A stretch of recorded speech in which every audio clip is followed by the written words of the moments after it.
Join the community of more than 2 million Binomists who are investing online with Binomo. Start trading today with Binomo.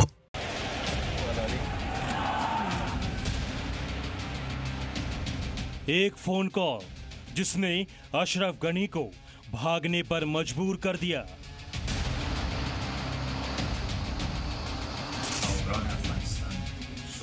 We're ready when they, the people of Afghanistan, watch their own government collapse and their president flee amid the corruption and malfeasance, handing over the country to their enemy, the Taliban. एक phone call जिसने America की असलियत दुनिया के सामने ला दी। National security interests of the United States of America.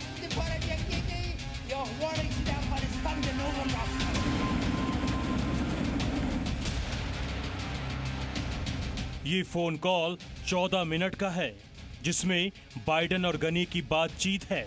Getting the terrorists and stopping attacks. Morph into a counterinsurgency, counterterrorism in Afghanistan. वो 14 minute. We are not done with you yet.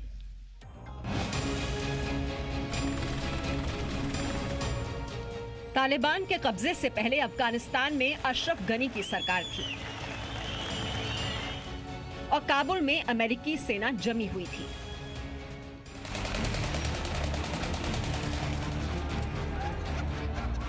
लेकिन अगस्त के आखिरी 15 दिनों में तालिबान के डर से राष्ट्रपति अशरफ गनी भी यहां से भाग गए। ये दोनों घटनाएं अचानक नहीं घटी, बल्कि इनकी पूरी स्क्रिप्ट 23 जुलाई को ही लिखी गई थी। 23 जुलाई को अशरफ गनी ने जो बाइडेन को फोन किया था। दोनों राष्ट्रपति ने एक दूसरे का हाल चाल पूछा और उसके बाद मुद्दे की बात शुरू हुई। अशरफ गनी ने जो बाइडेन से कहा, अफगानिस्तान में हालात तेजी से बिगड़ रहे हैं। तालिबान को रोकने के लिए हमें आपकी मदद की जरूरत है।